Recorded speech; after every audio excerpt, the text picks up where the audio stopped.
A veces, el silencio de la montaña no es paz. Es una advertencia. Mi nombre es algo que ya casi no uso, pero en aquel entonces yo era un joven de 24 años buscando desesperadamente una salida al caos de la ciudad. Estaba agotado de las deudas, del ruido constante y de esa sensación de que la vida se me escapaba entre los dedos frente a una pantalla. Por eso, cuando encontré aquel folleto en una cafetería orgánica, me pareció una señal del destino. El refugio de los Cumbres, decía con una tipografía sencilla sobre un fondo de pinos.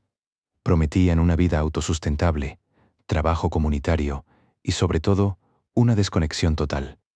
No pedían dinero, solo voluntad y manos dispuestas a trabajar la tierra. Vendí lo poco que tenía, cargué una mochila y me dirigí hacia el norte. El camino terminó mucho antes de llegar a mi destino. Un hombre llamado Silas me recogió en una camioneta vieja en el último pueblo civilizado. Silas tenía una barba canosa perfectamente recortada y unos ojos que parecían ver a través de ti, no hacia ti. No hablamos mucho durante las 3 horas de ascenso por caminos de tierra que ni siquiera figuraban en el GPS. El aire se volvía más frío, más delgado, y los árboles se cerraban sobre nosotros como las paredes de un túnel verde. Cuando finalmente llegamos, la vista era impresionante. Era un valle oculto entre 3 picos nevados.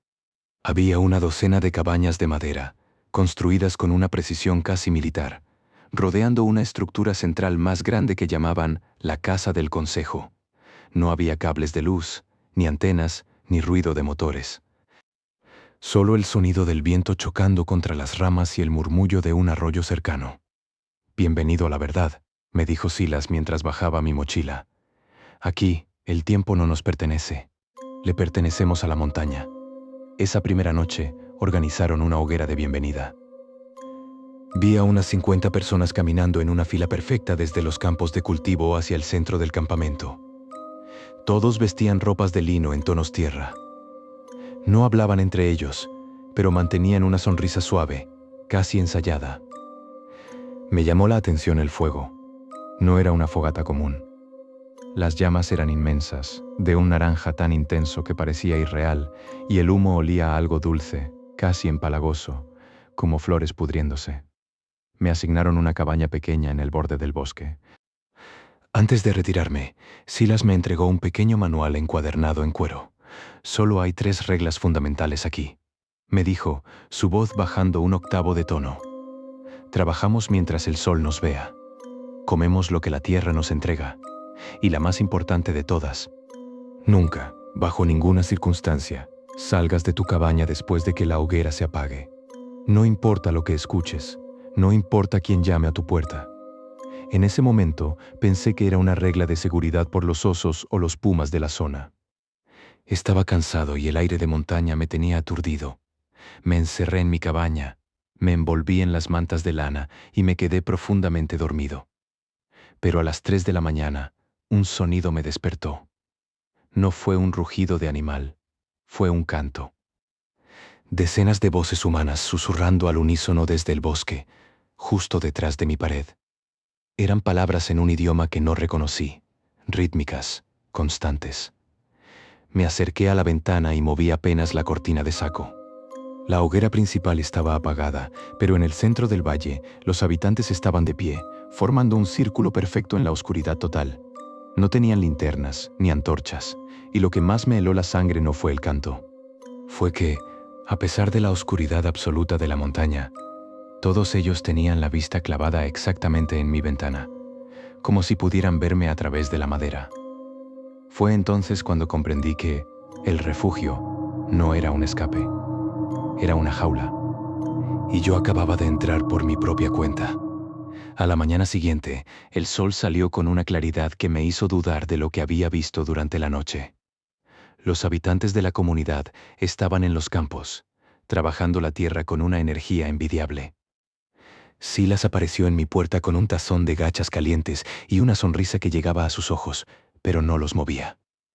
«Dormiste bien, espero», dijo, observando la habitación como si buscara una señal de que me había acercado a la ventana.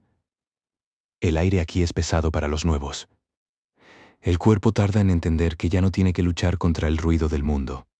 Pasé el resto del día trabajando en los huertos. Me asignaron con una mujer joven llamada Elena. Ella llevaba allí 2 años. Intenté preguntarle sobre el canto nocturno, sobre la gente parada en la oscuridad, pero cada vez que abría la boca para tocar el tema, ella empezaba a hablar con un entusiasmo forzado sobre la rotación de los cultivos o la pureza del agua del arroyo.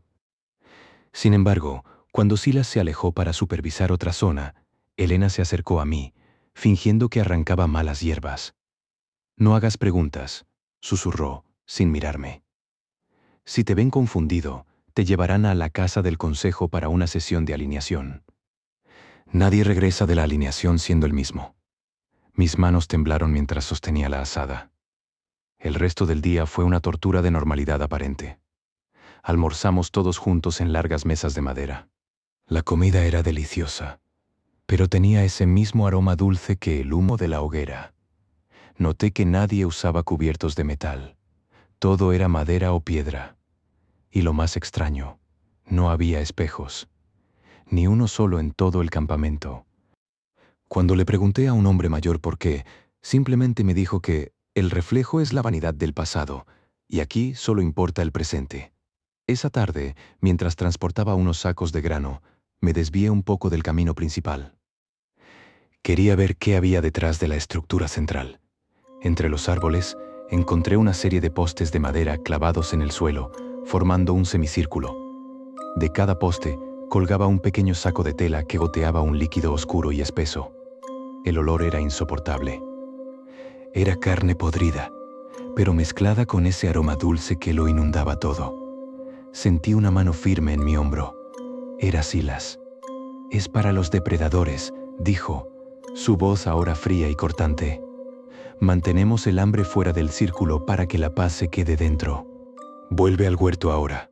A medida que el sol se ocultaba tras los picos, una campana pesada empezó a sonar desde la casa del consejo. Era la señal. Todos dejaron lo que estaban haciendo y en esa misma fila perfecta que vi el primer día, caminaron hacia sus cabañas. No hubo despedidas, ni charlas de sobremesa. Solo el sonido de las puertas cerrándose y los cerrojos de madera deslizándose. Me encerré en mi habitación. Esta vez, puse una silla pesada contra la puerta. No pensaba dormir. Me senté en el suelo, lejos de la ventana, escuchando el silencio absoluto de la montaña. Pero el silencio no duró mucho. Cerca de la medianoche, escuché un rasguño suave. No venía de la puerta, ni de las paredes. Venía de debajo del suelo. Mi cabaña estaba elevada sobre unos pilotes de madera, dejando un espacio vacío entre el piso y la tierra. El rasguño se convirtió en un golpe rítmico. Toc, toc, toc, y luego, una voz. No era la voz de Silas, ni de Elena.